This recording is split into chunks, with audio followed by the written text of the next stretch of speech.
Hi friends, welcome back to my channel samayalbhavan. எல்லாரும் எப்படி இருக்கீங்க? எல்லாரும் சூப்பரா இருக்கீங்கன்னு சொல்லி நம்புறேன்.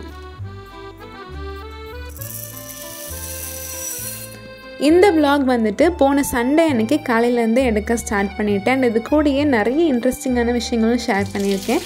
and மீஷோல இருந்து ஒரு kurti வாங்கினேன். சோ அத பத்தின டீடைல்ஸ் தான் நம்ம இன்னைக்கு பார்க்க போறோம். பொதுவா வீக்கெண்ட்னாலே அந்த வீக் ஃபுல்லா ஏதாவது வேலை வந்து பிளான் பண்ணி வச்சிருப்போம். சோ அதெல்லாம் வந்து வீக்கெண்ட்ல தான வந்து முடிப்போம். சோ அதே மாதிரி தான் சீக்கிரம் ஒரு 10 மணிக்கே வீட்டை விட்டு வெளியே கிளம்பிட்டோம் அப்படினா லஞ்ச் சாப்பிட்டுட்டு அப்படியே வந்துடலாம். அதனால சிம்பிளான பிரேக்ஃபாஸ்டா பண்ணேன்னு சொல்லி அவங்க சொல்லியிருந்தாங்க. பட் அவங்க இதை சொல்கிறதுக்கு முன்னாடியே எப்போ பார்த்தாலும் ஒரே தோசை இட்லி தானே சாப்பிட்றோம், இன்றைக்கி சண்டே கொஞ்சம் டிஃப்ரெண்ட்டாக சாப்பிட்லாமேன்னு சொல்லிட்டு உளுந்த வடையும் உளுந்தங்களிக்கும் பிளான் பண்ணி அதுக்கான ப்ரிப்ரேஷன் ஒர்க்லாம் பார்த்து வச்சுட்டேன். அண்ட் நம்மளை ஃபஸ்ட்லேருந்து பார்த்துருந்தீங்கன்னா தெரியும், நான் பாதி க்ராசரிஸ் வந்து ஃப்ளிப்கார்ட்லேயும் பாதி க்ராசரிஸ் வந்து பக்கத்தில் இருக்க ஸ்டோர்லேயும் வந்து வாங்குவேன். ஸோ அதில் தான் வந்து இன்றைக்கி ஃப்ளிப்கார்ட்டில் ஆர்டர் பண்ணியிருந்த க்ராசரிஸ்லாம் வந்து வந்திருந்தது. ஃப்ளிப்கார்ட்டில் வாங்குகிற உளுந்து வந்து எனக்கு நல்ல பொங்கி வருது, இட்லியுமே வந்து சூப்பர் சாஃப்டாக வருதுங்கிறனால அதுதான் வந்து கண்டினியூஸாக வாங்கிட்டு இருக்கேன். அண்ட் ப்ரைஸுமே வந்து ஃப்ளிப்கார்ட்டில் ரொம்பவே கம்மி தான். அது மட்டும் இல்லாமல் நமக்கு கேஷ்பேக்கும் வந்து நிறையா கிடைக்கும். மந்த்லி க்ராசரி ஐட்டம்ஸ் தவிர இந்த க்ளீனிங் அண்ட் டாய்லெட்ரி ஐட்டம்ஸ்லாம் இருக்குது இல்லையா, ஸோ அதெல்லாம் வந்துட்டு 2 மாதத்துக்கு வர மாதிரி பல்காக வந்து வாங்கி வச்சுருவேன். இந்த தடவை வந்துட்டு இந்த ப்ரில் லிக்விட் வாங்குறேன் அப்படின்னா இது வந்து எனக்கு 2 மாதத்துக்கு வரும். நான் ஆல்ரெடி டிஷ்வாஷரும் யூஸ் பண்ணுறேங்கிறதுனால கம்மியாக தான் வந்து யூஸ் ஆகும் எனக்கு இந்த லிக்விடு. கொலினுமே வந்து பார்த்திங்கன்னா இந்த பாட்டில் வந்து வாங்கி வச்சுருக்கேன். இது வந்துட்டு எனக்கு ஒரு 3 to 4 months கிட்ட வரும். போன மந்த் வந்துட்டு ஏரியல் லிக்விட் வந்து 2 liter பேக் வாங்கிட்டேன். அதனால இந்த தடவை வந்துட்டு டிட்டர்ஜென்ட் வந்து வாங்கலை. இந்த மாதிரி நம்ம பல்காக வாங்கும் போது எம்ஆர்பியிலேருந்து 100 rupees கிட்ட கூட டிஸ்கவுண்ட் ஆகும். அண்ட் அதோட ரேட் டீட்டெயில்ஸோட உங்களுக்கு வேணும்னு சொன்னால் நீங்கள் அதையும் கமெண்ட்டில் சொல்லுங்கள். நான் அடுத்தடுத்த மந்த் க்ராசரி வாங்கும் போது வீடியோஸில் ரேட்டோட வந்து ஷேர் பண்ணுறேன். எங்கள் வீட்டுக்கு எப்போ க்ராசரி வரும்னு சொல்லி நான் எதிர்பார்த்து இருப்பேனோ இல்லையோ, எறும்புக்கு ரொம்பவே ஜாலியாக இருக்கும்.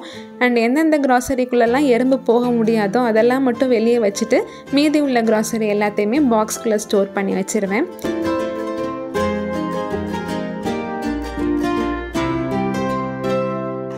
இந்த ஒயிட் கலர் ஸ்டோரேஜ் பாக்ஸ் நான் அடுக்கி வச்சிட்ருக்கேன் இல்லையா, ஸோ அது வந்து ஒரு வீடியோவில் பார்த்துட்டு எங்கே வாங்கியிருந்தேன்னு சொல்லி கேட்டிருந்தீங்க. இது வந்துட்டு ஆக்சுவலாக 10 kg ரைஸ் போட்டு வைக்கிறதுக்கு டப்பர்வேரில் அம்மா வந்து மேரேஜ் ஆன புதுசில் வாங்கி கொடுத்தது தான். பட் அதில் வந்து இப்போ அரிசி போட்டு வைக்கிறதுனோ இல்லையோ க்ராசரிலாம் வந்து பத்திரமா ஸ்டோர் பண்ணி வைக்கிறதுக்கு ரொம்பவே யூஸ்ஃபுல்லாக இருக்குது. இந்த க்ளீனிங் ஐட்டம்ஸ்லாம் வந்துட்டு சிங்க்குக்கு கீழே வந்து ஒரு ஸ்டோரேஜ் ஸ்பேஸ் மாதிரி கொடுத்துருப்போம். ஸோ அங்கே தான் வந்து வச்சுருப்பேன். அப்போ வைக்கும் போது தான் பார்த்தேன் போன மாதமே வந்து கொலின் காலி ஆயிடுச்சுன்னு சொல்லிட்டு ஒரு சின்ன பாட்டில் ஒன்று வாங்கியிருந்தேன். அந்த குட்டி பாட்டிலே ஒரு 2 மாதத்துக்கிட்ட வரும். ஒழுங்காக செக் பண்ணாமல் வாங்கினது என்னோட மிஸ்டேக் தான். காலையில் எந்திரிச்சோன்னையே ஒரு கப் அளவுக்கு உளுந்து வந்து ஊற வச்சுருந்தேன் வடை வந்து போடலான்னு சொல்லிட்டு. உளுந்த வடையும் உளுந்த களியும் வந்து ஒரு சூப்பரான காம்பினேஷன். உளுந்துக்கு வந்து மாவு எப்போயுமே கிரைண்டரில் தான் வந்து வடைக்கு வந்து ஆட்டுவேன். சில நேரம் இந்த மாதிரி நம்ம அன்பிளான்டாக இருக்கும் போது மிக்சியில் வந்து நல்ல கிறிஸ்பியான வடை மாவு எப்படி அரைக்கிறதுன்னு சொல்லி பார்த்துடலாம். அதுக்கு வந்துட்டு நம்ம ஊற வச்சுருந்த உளுந்தை வந்துட்டு மிக்சி ஜாரில் சேர்த்துட்டு கொஞ்சம் கொஞ்சமாக தண்ணி தெளித்து மிக்சி ஜார் வந்து ஹீட் ஆகாத மாதிரி பார்த்து அரைச்சிக்கணும்.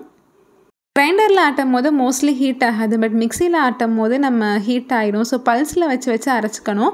அதையும் தாண்டி ஒரு சில நேரம் ஹீட் ஆகும். ஸோ அந்த மாதிரி இருக்கும் போது ஐஸ் வாட்டர் வந்து ஊற்றி அரைச்சோம் அப்படின்னா நல்லா ஒரு மாவு வந்து சூடாகாமல் இருக்கும். அண்டு வடையுமே வந்து பார்த்திங்கன்னா நல்லா பந்தாக வந்து வரும். ரொம்ப தண்ணி ஊற்றி அரைச்சிடக்கூடாது. மாவு வந்து இந்த கன்சிஸ்டன்சியில் வந்து இருக்கணும். நம்ம மேலேருந்து கீழே போட்டோம் அப்படின்னா பொத்துன்னு வந்து விழுகணும். ரொம்பவும் மாவு வந்து தண்ணி ஆயிடுச்சு அப்படின்னா வடை வந்து நல்லா எண்ணெய் குடிக்க ஆரம்பிச்சிடும். இது கூட 1 tablespoon அளவுக்கு பச்சரிசி மாவும் தேவையான அளவுக்கு உப்பும் வந்து சேர்த்துக்கிறேன். கூடயே வந்துட்டு வெங்காயம், கருவேப்பிலை, அப்புறம் பச்சை மிளகா வந்து கட் பண்ணி சேர்த்துருக்கேன். கூடயே வந்துட்டு ஒரு சின்ன துண்டு இஞ்சியை குட்டி குட்டியாக கட் பண்ணி சேர்த்துக்கிட்டோம் அப்படின்னா இன்னுமே நல்லா வாசனையாக இருக்கும்.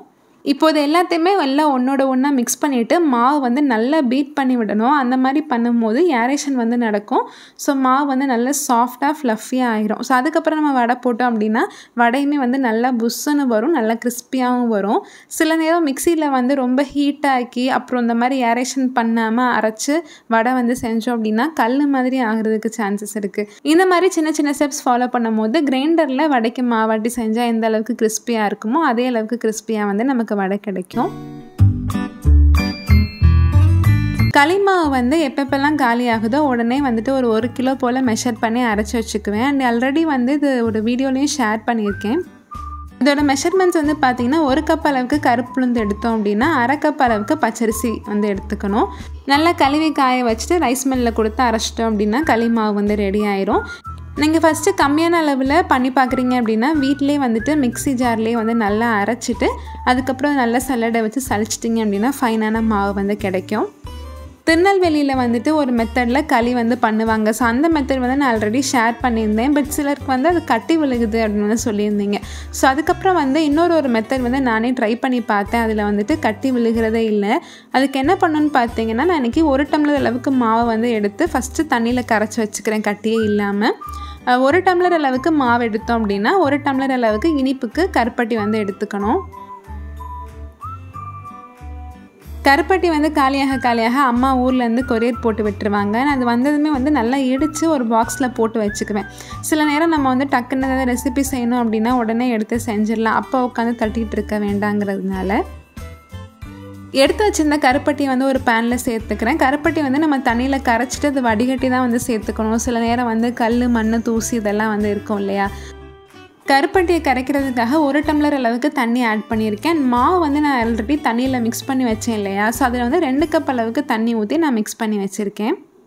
ஸோ டோட்டலாக வந்து பார்த்திங்கன்னா 3 டம்ளர் அளவுக்கு தண்ணி தேவைப்படும். ஸோ 1:1:3 தான். 1 கப் அளவுக்கு மாவு, 1 கப் அளவுக்கு கருப்பட்டி, 3 கப் அளவுக்கு தண்ணி. இந்த மெஷர்மெண்ட்டில் நம்ம பண்ணோம் அப்படின்னா சூப்பரான களி வந்து கிடைக்கும். நான் சமைச்சிட்டு இருந்த டைமில் ஹஸ்பண்ட் வந்துட்டு பையன் கூட விளையாடிட்டு இருந்தாங்க. ஒரு கார் மாடலில் செஞ்சுட்டு அதுலேருந்து அது ரோபோட்டாக கன்வெர்ட் ஆகிற மாதிரி செஞ்சு கொடுத்துருந்தாங்க. பார்க்கவே ரொம்ப நல்லா இருந்தது. ஸோ அதுதான் வந்து கிளிப்பிங்ஸில் ஆட் பண்ணியிருக்கேன். கரைச்சி வச்சுருந்த கருப்பட்டையை நல்லா ஃபில்டர் பண்ணிவிட்டு மறுபடியும் அதே பேனில் சேர்த்துட்டேன். அது ஒரு தடவை நல்லா சூடானதுக்கப்புறமா நம்ம தண்ணியில் கரைச்சி வச்சுருந்தோம் இல்லையா மாவு. ஸோ அதையும் அது கூட ஆட் பண்ணிவிட்டு நல்லா இந்த மாதிரி மிக்ஸ் பண்ணிகிட்டே இருக்கணும். ஆட் பண்ணதுலேருந்து ஒரு விஸ்க் இல்லைன்னா ஒரு கரண்டி வச்சு நல்லா மிக்ஸ் பண்ணிகிட்டே இருங்க. விஸ்க்கு வந்து கட்டியே விழாமல் பார்த்துக்கும். அண்ட் ஒரு 2 நிமிஷம் போல் நல்லா மிக்ஸ் பண்ணிகிட்டே இருந்தோம் அப்படின்னா நல்லா சூப்பராக உருண்டு வந்துடும் கட்டியே இல்லாமல். அதுக்கப்புறம் வந்து நம்ம நல்லெண்ணெய் ஊற்றி நல்லா பெரட்டி விட்டுட்டு ஆஃப் பண்ணிடலாம். வடையுமே வந்து நல்லா கிறிஸ்பியாக வந்து ரெடி ஆயிடுச்சு.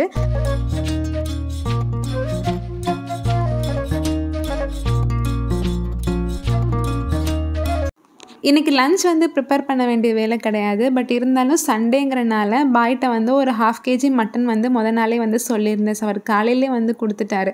அதையுமே வந்து நல்லா வாஷ் பண்ணி ஃப்ரிட்ஜில் வந்து ஸ்டோர் பண்ணி வச்சுக்கிட்டேன். ஈவினிங் வந்ததுக்கப்புறம் ஒரே மட்டன் கிரேவியாக வச்சிடலாம் அப்படின்னு சொல்லி பிளான் பண்ணியிருக்கேன். நீங்கள் வந்து நம்ம பிரேக்ஃபாஸ்ட்டுமே வந்து சூப்பராக ரெடி ஆயிடுச்சு. உளுந்தங்களி வந்து நல்லா நல்லெண்ணெயை தொட்டு உருட்டி வந்து வச்சுருக்கேன். அண்ட் இந்த பிளேட்டில் வந்து நான் யாருக்கு எடுத்துகிட்டு போகிறேன்னு பார்த்தீங்கன்னா, ஃப்ளாட்டில் என்னோடய ஃப்ரெண்டுக்கு வந்துட்டு ரீசெண்டாக டெலிவரி ஆகிருக்கு. அவங்களுக்கு பையன் வந்து பிறந்திருக்கான். ஸோ அவங்களுக்கு தான்.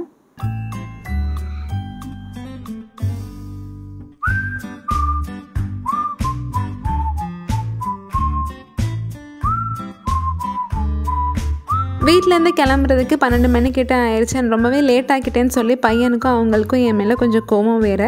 என்னோடய குர்த்திஸ்க்கெலாம் கொஞ்சம் லெகின்ஸ் வந்து வாங்க வேண்டியது இருந்தது. அண்ட் அதனால ஈஸி பைக் தான் வந்து வந்திருந்தோம். மேக்ஸ் ட்ரெண்ட்ஸ்லாம் கம்பேர் பண்ணும்போது ஈஸி பையில் ரேட் கொஞ்சம் கம்மியாக இருந்தது. 2 லெகின்ஸாக வாங்கினோம் அப்படின்னா ஒரு லெகினோட ப்ரைஸ் வந்து 299 சொல்லி போட்டிருந்தாங்க. இப்போல்லாம் ஃபுல் லென்த் லெகினை விட ஆங்கிள் லென்த் லெகின் தான் ரொம்பவே கம்ஃபர்டபுளாக இருக்க மாதிரி இருக்குது.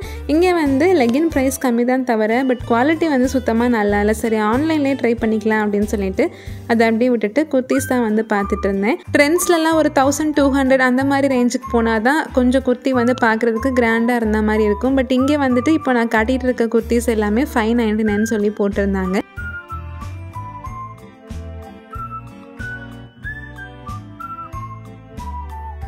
ஃபைனலாக எதுவுமே வந்து வாங்கலை. சும்மா ஒரு விண்டோ ஷாப்பிங் மாதிரியே முடிச்சுக்கிட்டேன். அதுக்கப்புறம் வந்துட்டு வீடு வந்து கொஞ்சம் டெக்கரேஷன் பண்ணிகிட்ருக்கோம். கொஞ்சமாக திங்ஸ்லாம் வாங்கி அப்படின்னு சொல்லி லாஸ்ட் வீடியோவில் சொல்லியிருந்தேன் இல்லையா.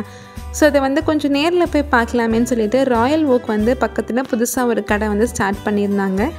அங்கே போனால் கண்ணை பறிக்கிற மாதிரி அவ்வளோ திங்ஸ் இருந்தது. சின்னதாக புத்தா ஸ்டாச்சுவிலேருந்து எல்லாமே இருந்தது. ஸோ அங்கே வந்து நிறைய கிளிப்பிங்ஸ் வந்து கவர் பண்ணியிருந்தேன், உங்களுக்கும் காட்டலாம் அப்படின்னு சொல்லிட்டு. இந்த 4 சீட்டர் டீ டேபிள் வந்து நான் ஏற்கனவே அமேசான்லேயே பார்த்துருக்கேன். பார்க்குறதுக்கு வந்து ரொம்பவே லுக்காக இருக்குது. பட் உட்காரதுக்கு அந்தளவுக்கு கம்ஃபர்டபுளாக இல்லை. ப்ரைஸுமே வந்து 20,000 போட்டிருந்தாங்க. அதுக்கப்புறம் நிறைய ஷோ பீசஸ்லாம் வச்சுருந்தாங்க. நம்ம பெட்ரூம் வாலில், லிவிங் ரூம் வால்லெல்லாம் வந்து ஹேங் பண்ணி விடுறதுக்கு. அந்த ட்ரீ வந்து எனக்கு ரொம்ப பிடிச்சிருந்தது. இதோட ப்ரைஸ் வந்து 5000 போட்டிருந்தாங்க. பட் எல்லாமே வந்து ப்ரைஸ் கொஞ்சம் ஜாஸ்தி. வாங்கினா இப்படி ஒரு டைனிங் டேபிள் தான் வாங்கணும் அப்படின்னு சொல்லிட்டு ஒரு சூப்பரான ஒரு கோரல் க்ரீனில் ஒரு டைனிங் டேபிள் இருந்தது. பட் அதோட ப்ரைஸ் வந்து 90,000 இருந்தது. சேர் ஒவ்வொன்றும் அவ்வளோ பெருசாக இருந்தது. இவங்க 3 பேரையும் பார்க்கும் போது மனசுக்கே அவ்வளோ ஹாப்பியாக ரொம்ப காமாக இருந்தது. அப்புறம் இந்த ஒரு மார்பிள் டைனிங் டேபிள் வந்து பார்த்துருந்தோம். இது வந்து சூப்பராக இருந்தது பார்க்குறதுக்கு, கம்ஃபர்டபுளாகவும் இருந்தது சேரும். பட் டேபிளோட லைஃப் வந்து ரொம்ப நாள் வராது. நம்ம டக்குன்னு ஏதாவது வைக்கிறோம் அப்படின்னா பிரேக் ஆகிறதுக்கு சான்சஸ் இருக்குது. மொத்தமாக 3 ஃப்ளோருக்குமே டெக்கர் ஐட்டம்ஸ் தான் வச்சுருந்தாங்க. நிறைய ஐடியாஸ் கிடச்சிது. அண்ட் கடையிலையுமே கூட்டம் இல்லைங்கிறதுனால பொறுமையாக சுற்றி பார்த்துட்டு இருந்தோம். பக்கத்துலேயே ஒரு நான்வெஜ் ஹோட்டல் இருந்தது. அங்கே வந்துட்டு மட்டன் பிரியாணியும் சிக்கன் பிரியாணியும் ஆர்டர் பண்ணி சாப்பிட்ருந்தோம்.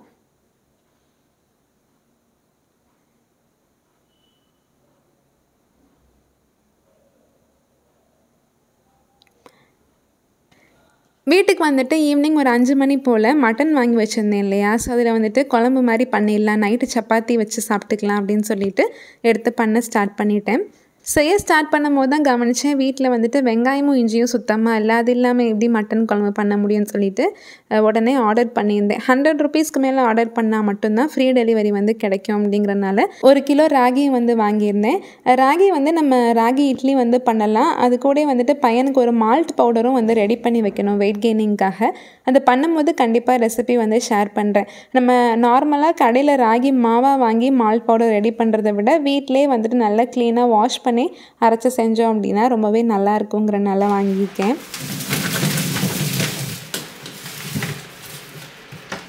நான் வந்து மட்டன் குழம்பு எப்பயுமே பண்ணுறது ஒரே மெத்தட் தான், சேம் இன்க்ரீடியன்ஸ் தான். அந்த மெத்தட்லேருந்து நான் மாறுறதே கிடையாது. ஏன்னா அந்தளவுக்கு அந்த டேஸ்ட் ஆகி செட் ஆகிருச்சு. அதோட ரெசிபியுமே நான் ஏற்கனவே வந்து ஷேர் பண்ணியிருந்தேன். எல்லாத்தையும் ஒன்றா குக்கரில் போட்டு நல்லா வேக வச்சுட்டு அதுக்கப்புறம் தாளிச்சிடணும். அது வந்து ரொம்ப ஈஸியாக பண்ணுற மெத்தட். இன்றைக்கி வந்து கொஞ்சம் டைம் இருந்தனால எல்லாத்தையுமே எண்ணெயில் ஒன்று ஒன்றா வதக்கி செஞ்சு பார்ப்போம் அதோட டேஸ்ட் எப்படி இருக்குதுன்னு சொல்லிட்டு நானே வந்து இது ட்ரை பண்ணியிருந்தேன். ஒரு குக்கரில் எண்ணெய் ஆட் பண்ணிவிட்டு கடுகு கருவேப்பிலை மட்டும் போட்டிருக்கேன். அதுக்கப்புறம் ஒரே ஒரு பெரிய வெங்காயம் வந்து நல்லா வதக்கிக்கணும்.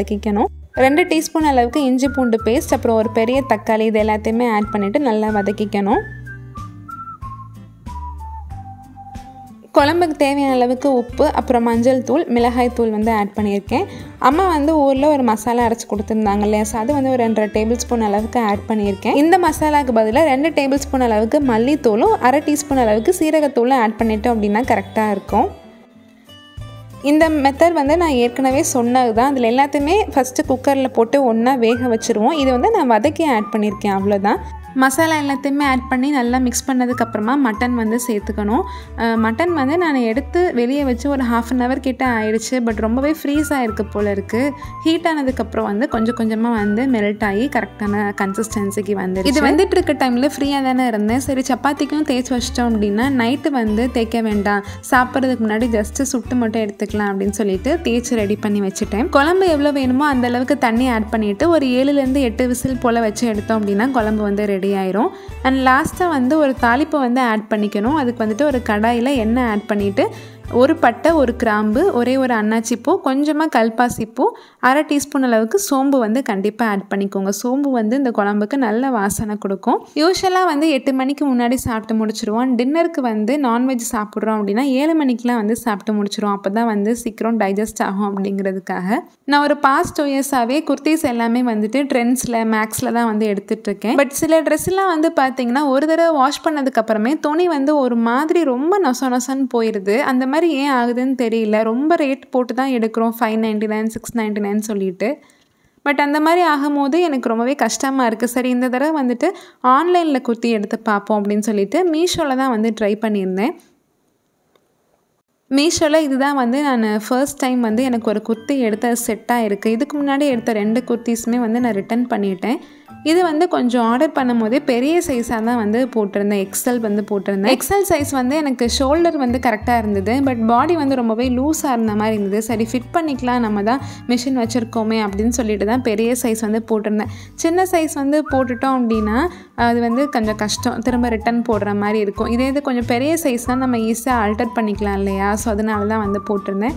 அது மட்டும் இல்லாமல் ரேட்டு கம்மியாக குர்த்திஸ் வந்து எடுக்கும் போது அது வாஷ் பண்ணதுக்கப்புறம் சுருங்குமா என்னன்னு வேறு தெரியாது இல்லையா.